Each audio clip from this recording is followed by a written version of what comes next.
कल्पना कीजिए कि सरकार ने आपके गांव तक मतलब 292 करोड़ की एक चमचमाती सड़क तो बना दी। हाँ बिल्कुल। लेकिन आप किसी झूठे मुकदमे में जेल में बंद हैं और जमानतदार न होने की वजह से बाहर नहीं आ पा रहे। उस स्थिति में वो करोड़ों की सड़क आपके किस काम की? Welcome to the debate. सही कहा आपने। सवाल ये है कि असली बदलाव आखिर आता कैसे है? मेरा मानना है कि 655 करोड़ रुपए जैसी विशाल इंफ्रास्ट्रक्चर परियोजनाएं ही वो बुनियादी ढांचा है जो पूरी अर्थव्यवस्था को गति देती हैं। देखिए, मैं आपकी बात समझ रही हूँ, लेकिन मेरा तर्क ये है कि विकास की असली नींव कंक्रीट से नहीं रखी जाती। ये मतलब मिशन शक्ति जैसी पहलों से नागरिकों के सामाजिक और कानूनी सशक्तिकरण से आती है। अच्छा, तो आप इसे कैसे देखती हैं? मैं बात को यहीं से आगे बढ़ाना चाहूंगी। जब हम देवरिया कसिया मार्ग के चौड़ीकरण पर अरबों खर्च करते हैं तो हमें लगता है कि विकास हो गया। हाँ, क्योंकि वो दिखता है। बिल्कुल, वो दिखता है। लेकिन जरा जिला विधिक सेवा प्राधिकरण की तरफ देखें, आसान भाषा में कहें तो ये वो सरकारी व्यवस्था है जिसका काम है गरीबों को मुफ्त कानूनी मदद देना। सही बात है। अब देवरिया जेल में कई ऐसे बंदी मौजूद हैं जिन्हें कोर्ट ने जमानत दे दी है, लेकिन गरीबी के कारण उनके पास कोई जमानतदार नहीं है। ओह, मतलब वो बिना वजह अंदर हैं? जी, जब एक इंसान अपनी आजादी के बुनियादी अधिकार का ही इस्तेमाल नहीं कर पा रहा तो उसके लिए वो शानदार सड़कें मतलब बिल्कुल बेमानी है। असली विकास भौतिक निर्माण में नहीं बल्कि लोगों की सुरक्षा और न्याय तक उनकी पहुंच में है। आपकी बात में दम है, लेकिन इसे इस तरह से सोचिए। मान लीजिए मिशन शक्ति के तहत किसी महिला को जागरूक कर दिया गया। ठीक है। आधी रात को उसे मेडिकल इमरजेंसी है और वो 102 या 108 नंबर पर एम्बुलेंस बुलाती है। अब अगर 74 करोड़ से बनने वाला देवरिया हाटा मार्ग अभी भी जर्जर अवस्था में है तो क्या वो एम्बुलेंस समय पर पहुंचेगी? एक मिनट, मैं ये नहीं कह रही कि सड़कें जरूरी नहीं हैं। वही तो, आपके अधिकारों का फायदा भी तो आपको तभी मिलेगा जब उन्हें सपोर्ट करने वाला बेसिक इंफ्रास्ट्रक्चर मौजूद हो। बिना सड़कों और कनेक्टिविटी के मतलब ये सारी सामाजिक योजनाएं धरातल पर काम कैसे करेंगी? आप मानकर चल रहे हैं कि सड़क बन जाने से व्यवस्था अपने आप काम करने लगेगी? काफी हद तक, हाँ। लेकिन क्या हो अगर उस महिला को ये पता ही ना हो कि उसे एम्बुलेंस बुलानी कैसे है?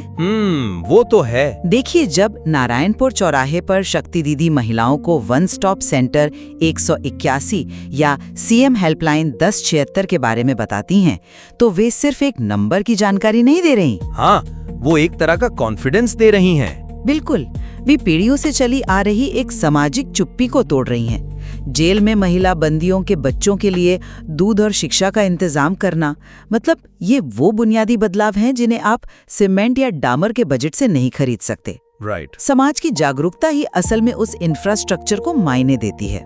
मैं ये नहीं कह रहा कि जागरूकता जरूरी नहीं है, लेकिन ये सब शून्य में नहीं होता। इसके लिए एक बहुत ही व्यवस्थित शासन प्रणाली की जरूरत होती है। Systematic governance. हाँ, एग्जैक्टली। जब हम देखते हैं कि जिलाधिकारी या पुलिस अधीक्षक हेलीपैड, ट्रैफिक और सुरक्षा का बारीकी से मुआयना कर रहे हैं, तो वो सिर्फ किसी आयोजन की तैयारी नहीं है। तो वो क्या है? ये प्रशासन का वो एडमिनिस्ट्रेटिव डिसिप्लिन है जो 655 करोड़ के उन बड़े प्रोजेक्ट्स को जमीन पर उतारता है। और सच तो ये है कि मतलब इन्हीं बड़े प्रोजेक्ट से वो रेवेन्यू और रोजगार पैदा होता है, जिससे बाद में सामाजिक योजनाओं की फंडिंग होती है। हाँ, ये एक पूरा चक्र है।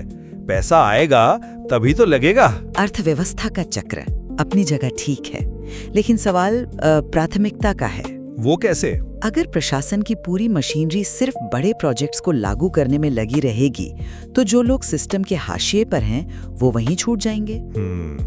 ये एक वैलिड पॉइंट है। क्या हमारी प्रशासनिक इच्छा शक्ति का फोकस केवल रेवेन्यू मॉडल तैयार करना है, या ये सुनिश्चित करना भी है कि कोई गरीब सिर्फ अपनी कानूनी अज्ञानता के कारण अधिकारों से वंचित ना रहे? तो शायद हम इस नतीजे पर पहुंच रहे हैं कि विकास कोई एक तरफा रास्ता नहीं है। बिल्कुल नहीं। मेरी नजर में मजबूत इंफ्रास्ट्रक्चर और कनेक्टिविटी वो पहला और अनिवार्य कदम है जिसके बिना समाज का इंजन आगे नहीं बढ़ सकता। और मेरे नजरिए से मानवाधिकार और सामाजिक न्याय वो दिशा सूचक यंत्र यानी कंपस हैं जो इस इंजन को सही दिशा देते हैं। इन दोनों के बिना कोई भी समाज सच में सशक्त नहीं हो सकता। बिल्कुल सही कहा आपने। दोनों ही दृष्टिकोण हमें ये सोचने पर मजबूर करते हैं कि हम विकास को कैसे नापें। हाँ, उस मजबूत सड़क से जिस पर एम्बुलेंस दौड़ रही है, या उस भरोसे से जिसके दम पर एक नागरिक बिना डरे उस एम्बुलेंस को बुला सकता है। एग्जैक्टली।